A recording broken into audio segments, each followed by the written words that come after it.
Page number 98ல் பயிற்சி 3.2 அதில் வந்து நம்ம கீழ்காணும் பல்லுறுப்புக்கோவைகளின் மீபெவ்வா ஹெச்சிசிஎஃப் காண்க அப்படின்னு. இப்போ இதுக்கு முன்னாடி நமக்கு 3.1 அப்புறம் வந்து ஏபிஜிபியில் கொஞ்சம் சம்ஸ் இருக்குது.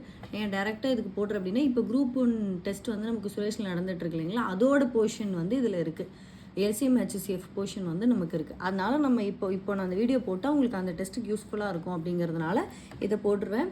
மீதி அப்புறம் டைம் கிடைக்கிற டைம் எல்லாமே மற்றது எல்லாத்தையும் போட்டு ஸ்கூல் புக் வந்து நம்ம கம்ப்ளீட் பண்ணிடலாம்.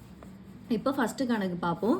ஹெச்சிசிஎஃப் கேட்டிருக்காங்க. நம்ம எப்போவுமே எல்சிஎம் ஹெச்சிசிஎஃப்பை பொறுத்த வரைக்கும் இங்கிலீஷில் பார்த்துக்கிட்டோம் அப்படின்னா ஈஸியெல்லாம் மீப்பெரு, பொது வகுத்தி, மீப்பெரு, பொது மடங்கு அந்த மாதிரிலாம் கொடுப்பாங்க. அதனால் எப்போவுமே இங்கிலீஷ் மீடியம் கொஸ்டின் வந்து தமிழ் இங்கிலீஷில் வர்றதுனால இங்கிலீஷில் டைரெக்டாக பார்த்துப்போம். ஸோ இதில் வந்து ஹெச்சிசிஎஃப் நமக்கு கேட்டிருக்காங்க. ஹெச்சிசிஎஃப் அப்படிங்கிறது என்னது, நமக்கு அதோடைய மேக்ஸிமம் வேல்யூ. அது இப்போ ஒரு நம்பர் ஏதோ கொடுத்துருக்காங்க அப்படின்னா அதிகபட்சமாக எந்த நம்பரை வச்சு அந்த கொடுத்துருக்கிற எல்லா நம்பரையும் வகுக்க முடியுமோ அதுதான் நம்ம வந்து ஹெச்சிசிஎஃப் அப்படின்னு சொல்கிறது. அது ஹையஸ்ட் காமன் ஃபேக்டர் அப்படிங்கிறத சொல்லுவோம்.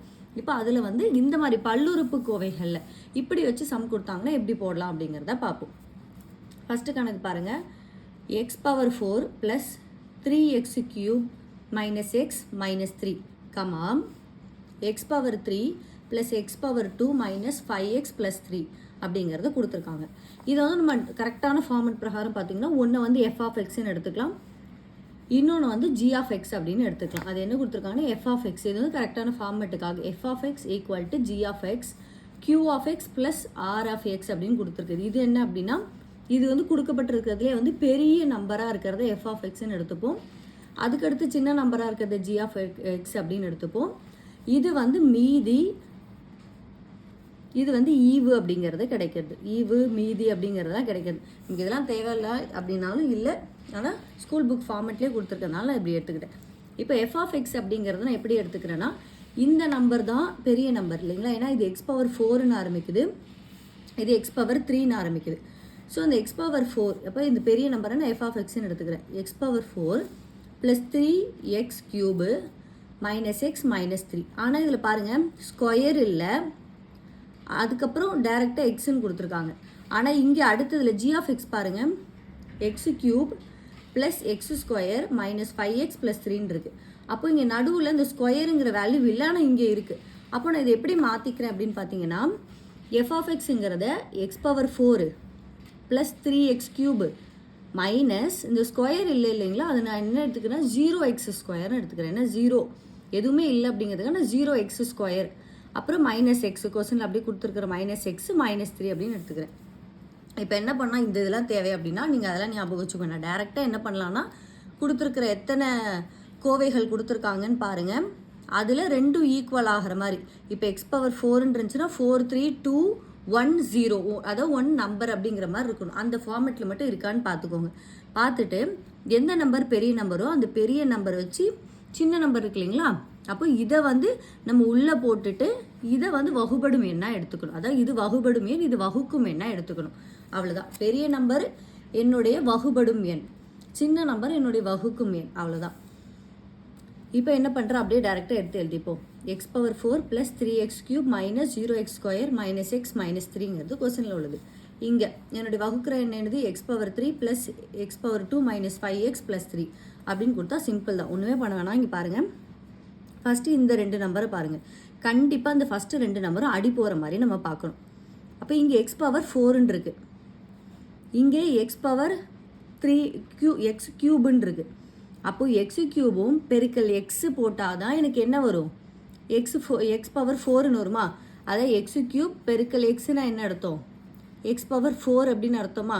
ஏன்னா நமக்கு இங்கே பெருக்கல் இருந்துச்சுன்னா 3 + 1 அப்படின்னு பெருக்கி x⁴ எழுதிப்போமா. ஸோ இந்த நம்பர் அடி போகிற மாதிரி ஃபஸ்ட்டு நம்பர் எப்போ அடி போகிற மாதிரி நம்ம பார்த்து இங்கே மேலே வந்து ஈவில் எழுதிக்கணும். அப்போ நான் என்ன பண்ணுறேன், எக்ஸால் பெருக்கிறேன். ஸோ x³ x பெருக்குனா என்ன வரும், எனக்கு x⁴ வந்துருச்சு. அதுக்கப்புறம் பாருங்கள் ப்ளஸ் இந்த நம்பரை வச்சு இந்த எக்ஸுங்கிறத மட்டும் வச்சு இந்த எல்லாத்தையும் பெருக்குங்க. அடுத்தது x², x³ வந்துருச்சு. அடுத்தது இந்த எக்ஸையும் -5x xன்னு வச்சு பெருக்கிறேன். அப்போ என்ன வரும், இந்த -5ங்கிறது அப்படியே வந்துடும், எக்ஸும் என்னவாயிரும், x² ஆயிரும். அடுத்தது x + 3ங்கிறது 3xன்னு வருமா. இதை மட்டும்தான் வச்சு பண்ணுறேன். இதை வச்சு இது எல்லாத்தையும் நான் என்ன பண்ணிக்கிறேன், பெருக்கி இங்கே எழுதிக்கிறேன்.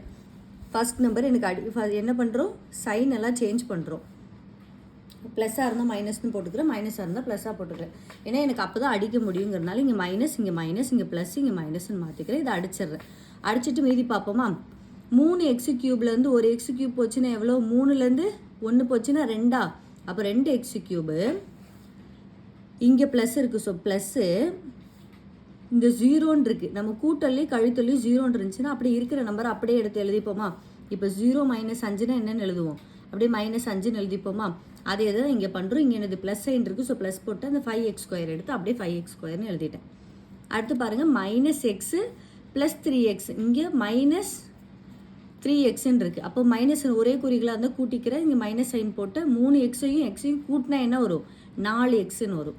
அடுத்து இங்கே உள்ள நம்பர் அப்படியே -3 எடுத்து எழுதியாச்சு. அடுத்து என்ன பண்ணோன்னா இது மட்டும் பாருங்கள், இந்த நம்பர் மட்டும் பார்க்குறோம். இந்த 2x³ இருக்குல்ல, இதை மட்டும் பார்க்குறேன். இதை அடிக்கிற மாதிரி ஒரு நம்பரை வச்சு நான் என்ன பண்ணணும், இங்கே பெருக்கணும். அப்போ என்ன பண்ணுறேன், இது அடிக்கணும்னா இப்போ x³ 2 போட்டேன் அப்படின்னா 2x³ எனக்கு வந்துடும். அதனால் இங்கே என்ன பண்ணுறேன், +2 அப்படிங்கிற நம்பரை போடுறேன். இப்போ இந்த +2ங்கிற நம்பர் வச்சு இந்த டேர்மு ஃபுல்லாக நம்ம என்ன பண்ண போகிறோம், பெருக்க போகிறோம். x³ + 2 அப்படின்னா 2x³. ஏன்னா 2 அந்த x³ அப்படியே வந்துடும். Plus x³ + 2னா 2x². அடுத்தது மைனஸ் இருக்குது. ஸோ மைனஸ் போட்டேன். இந்த ப்ளஸ் இன்ட்டு மைனஸ் போட்டாச்சு. I2 10. இங்கே இருக்கிற எக்ஸுக்கு அப்படியே எக்ஸை போட்டேன். அடுத்தது 3 6. இப்போ இந்த சைனை எல்லாத்தையும் சேஞ்ச் பண்ணிக்கிறேன். இங்கே ப்ளஸ் இருக்குது. ஸோ மைனஸ் போட்டேன். இங்கே ப்ளஸ் இருக்குது. ஸோ மைனஸ் போட்டேன். இங்கே மைனஸ் இருக்குது. ஸோ ப்ளஸ் போட்டாச்சு. இங்கே ப்ளஸ் இருக்குது. ஸோ மைனஸ் போட்டாச்சு. ஃபஸ்ட் நம்பரு ப்ளஸ்ஸும் மைனஸும் என்ன பண்ணிடும், கேன்சல் ஆயிடுச்சு. அடுத்து பாருங்கள், இங்கே மைனஸ் இருக்குது. அப்போது 5x²லேருந்து 2x² என்ன பண்ணணும், கழிக்கணும். அப்போது 5லேருந்து 2 போச்சுன்னா 3x². ப்ளஸ் இங்கே பாருங்கள், இங்கே -4x + 10xன்னு இருக்குது. அப்போ என்ன பண்ணணும், கழிக்கணும். பெரிய நம்பரோட சைன் வந்து 10 ப்ளஸ்ஸுங்கிறதுனால இங்கே ப்ளஸ் போட்டுக்கிட்டால் 10லேருந்து 4 கழிச்சோன்னா 6x. அடுத்து பாருங்கள், அதே மாதிரி இங்கே மைனஸ்ன்னு இருக்குது. ஸோ இந்த மைனஸ் சைன் போட்டால் ஒரே குறிகளாக தான் கூட்டிக்கணும். அப்போ 6 3 9ங்கிறது எனக்கு கிடச்சிருச்சு. இப்போ எனக்கு என்ன கிடச்சிருக்கு அப்படின்னு பார்த்தீங்கன்னா, மீதி வந்து 3x² + 6x -9. இதுக்கு மேலே நான் இது எதாவது பண்ண முடியுமா அப்படின்னா எனக்கு இல்லை. ஏன்னா இங்கே x + 2 அப்படிங்கிறது வந்துருச்சு. அதனால் என்ன பண்ணேன், இப்போ இந்த நம்பரை வச்சு இதில் உள்ள பெரிய நம்பர் சின்ன நம்பர் நம்ம இதுக்கு முன்னாடிலாம் எடுத்துருப்போம் இல்லைங்களா, ஒரு மெத்தட் போட்டிருப்போம். அப்படியே அது வந்து வகுக்க முடியல அப்படின்னா அடுத்தது வந்து அடுத்த நம்பரை வந்து அடுத்ததில் இங்கே மீதி கிடச்சிருக்கிற நம்பரை வச்சு நம்ம வந்து அதில் ஒரு அடுத்தது பெரிய நம்பராக இருக்கிற நம்பரை வந்து வகுப்போம். அதே மாதிரி பண்ணுறோம். இப்போ இதை பாருங்கள், இதில் எல்லாத்துலேயுமே 3 காமனாக வெளியில் எடுக்கலாமா. ஸோ இந்த 3 காமனாக வெளியில் எடுத்துட்டுனா x² ப்ளஸ் இங்கே 3ஆல் வகுத்திங்கன்னா 1 3 3 2 3 6. அப்போ 2x மைனஸ் இங்கே 3ஆல் போட்டிங்கன்னா 3 9ன்னு கிடச்சிரும். அதே சைன் தான். அப்போ 3ஆல் என்ன பண்ணுற, உள்ளே போய் டிவைட் பண்ணுறப்ப எனக்கு 3x² + 2x - 3ங்கிறது கிடைக்குது. இப்போது இந்த நம்பர் இந்த x² + 2x - 3 அப்படிங்கிறத இதில் இப்போ பார்க்கும்போது அடுத்தது நான் வகுத்த என்னது, இந்த நம்பர் வச்சு தான் நான் வகுத்தேன். இந்த x³ + x² - 5x + 3. இந்த நம்பருக்கு என்ன பண்ணும் அப்படின்னா இதை வகுபடும் என்னாவும் இதை வகுபடும் என்னாவும் இதை வகுக்கும் என்னாவும் வச்சு நான் போடுறேன். அப்போ x² + 2x - 3. ஃபஸ்ட்டு இது அடி போகிற மாதிரி பார்க்கணுமா. அப்போ x² எக்ஸும் தான் எனக்கு x³ வரும். அதனால் இங்கே எக்ஸ் போட்டுக்கிட்டேன். இப்போ இந்த எக்ஸையும் இங்கே இருக்கிற டேர்மையும் நம்ம வந்து பெருக்கும். ஸோ x² x³ அடுத்து 2x x²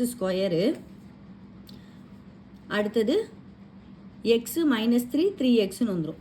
ஏன்னா 3 இங்கே விழுங்க -3 பெருக்கல் x என்னது -3x போட்டாச்சு. அடுத்து என்ன பண்ணுவோம், சைன் சேஞ்ச் பண்ணணும். அப்போ தான் இதை அடிக்க முடியும். இங்கே ப்ளஸ் இருக்குது. ஸோ மைனஸு, இங்கே ப்ளஸ் இருக்குது. ஸோ மைனஸு, இங்கே மைனஸ் இருக்குது. ஸோ ப்ளஸ் போட்டேன். ப்ளஸ்ஸும் மைனஸும் இங்கே கேன்சல் ஆயிடுச்சு. அடுத்து பாருங்கள், இங்கே மைனஸ் இருக்குது. அப்போ 2x²லேருந்து ஒரு எக்ஸ் போச்சுன்னா எவ்வளோ கிடைக்கும், ஒரு x² கிடைக்கும். அதுக்கப்புறம் 5xலேருந்து 3x போச்சுன்னா, ஏன்னா இங்கே ப்ளஸ் இருக்குது, இங்கே மைனஸ் இருக்குது, வேறு ஒரு குறியாக இருந்தால் கழிச்சிக்கிறோம். 5xலேருந்து 3x போச்சுன்னா -2x அப்படிங்கிறது கிடச்சிடும். இந்த +3ங்கிறத அப்படியே எடுத்து எழுதிக்கிட்டேன்.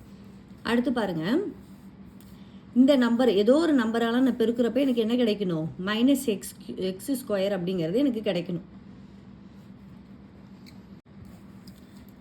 ஸோ அடுத்து என்ன பண்ணுறோம் அப்படின்னா இங்கே ஒரு நம்பர் போடுறோம். அந்த நம்பரை வச்சு இந்த டேர்ம் எல்லாம் நான் பெருக்கிறப்போ எனக்கு ஃபஸ்ட்டு டேர்மு கண்டிப்பாக பார்க்கணும். ஃபஸ்ட்டு டேர்மு வந்து எனக்கு அடி போகிற மாதிரி இருக்கணும். அதனால நான் என்ன பண்ணுறேன்னா -1ன்னு போட்டுக்கிட்டேன். இப்போ -1 இந்த டேர்மை நம்ம வந்து என்ன பண்ணுவோம், பெருக்குவோம். x² -1 எனக்கு என்னென்னு கிடைக்கும், -x² கிடைக்குமா? இங்கே பாருங்கள், x² -1 பெருக்கல் -1 இருக்குது அப்படின்னா -x² கிடைக்கும். என்ன ப்ளஸ் இன்ட்டு மைனஸ்ன்னு கிடச்சிரும். அந்த x² அப்படியே வந்துருச்சு. அடுத்து என்ன பண்ணுறேன், இந்த +2xஐயும் இந்த -1ஐயும் பெருக்கிறேன். அப்போ அதாவது ஒரு 1ங்கிற நம்பரோட பெருக்குமோ அதே தான் கிடைக்கும். இங்கே மைனஸ் இருக்கிறதுனால மைனஸ் போட்டு அப்படியே 2x. அடுத்தது ப்ளஸ் மைனஸ் இன்ட்டு மைனஸ் என்னவாயிரும், ப்ளஸ் ஆயிருச்சு. -3 பெருக்கல் 1 என்ன வரும், 3 அப்படிங்கிறது கிடைக்கும். இப்போ சைன் சேஞ்ச் பண்ணுவோமா, இங்கே மைனஸாக இருக்குது, இங்கே ப்ளஸ் ஆயிரும், இங்கே ப்ளஸ்ஸு, இங்கே மைனஸு. இது ரெண்டும் ஒரே நம்பரு, வேறு வேறு சைனு, ஸோ கேன்சல் ஆயிருச்சு. இங்கேயும் வேறு வேறு சைன், ஒரே நம்பர் கேன்சல் ஆயிடுச்சு. இங்கேயும் வேறு வேறு சைன், ஒரே நம்பர் கேன்சல் ஆயிடுச்சு. இப்போ இங்கே 0 எனக்கு கிடைச்சிது.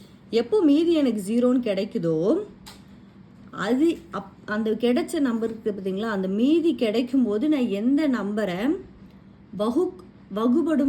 வகுக்கும் எண்ணா வச்சு, இந்த நம்பரை வச்சு தான் நான் வகுத்தேன் இல்லைங்களா, அந்த வகுத்த எண்ணு தான் என்னுடைய என்னவா கிடைக்கும், என்னுடைய HCF எனக்கு கிடைக்கும். அதாவது அந்த சம் ரொம்ப சிம்பிள் தான், டக்குன்னு போடல, யோசிச்சு பாருங்கள். ஒரு பல்லுறுப்பு கோவை வச்சு எனக்கு HCF கேட்டிருக்காங்க. 2 பல்லுறுப்பு கோவை கொடுத்துருக்காங்க. நான் என்ன பண்ணுறேன், பெரிய பல்லுறுப்பு கோவையை வந்து சின்ன பல்லுறுப்பு கோவையால் வகுக்கிறேன். வகுக்கும் போது எனக்கு என்ன கிடைக்கலன்னா மீதி கிடைக்கல. அதனால என்ன பண்ணுறேன்னா, எனக்கு கிடைச்ச மீதி இருக்குது பார்த்தீங்களா, அந்த மீதியை வச்சு அதுக்கு முன்னாடி நான் சின்ன நம்பராக வச்சு வகுக்கிறதுக்கு ஒரு நம்பர் வச்சுருந்தீங்களா, அந்த நம்பரை வச்சு, அப்போ எனக்கு இது வந்து எனக்கு என்னுடைய வகுக்கும் எண்ணாகவும் இது என்னுடைய வகுபடும் எண்ணாகவும் வச்சு நான் வகுக்கிறேன். எனக்கு கடைசியாக 0 கிடைக்கிற வரைக்கும் நான் இந்த டேர்ம் பண்ணும். ஸோ எனக்கு இதில் என்ன கிடச்சிருச்சு, எனக்கு 0 கிடச்சிருச்சு. 0 கிடைக்கும் போது எந்த நம்பரை வச்சு நான் வகுத்தனோ அந்த நம்பர் தான் என்னுடைய என்னதான் கிடச்சிருக்கு, எனக்கு HCF கிடச்சிருக்கு. அவ்வளோதான், சிம்பிள். எது பெருசுன்னு பல்லுறுப்பு கோவை கொடுத்தா எது பெருசுன்னு பாருங்கள், அதை வச்சு அதை வகுங்க. கடைசியில் 0 கிடைக்கும் போது எந்த நம்பரை வச்சு வகுத்தமோ அதுதான் நம்மளுடைய HCF. அவ்வளோதான். இதே மாதிரி மாடலில் தான் நம்ம அடுத்த சமயம் போட போகிறோம்.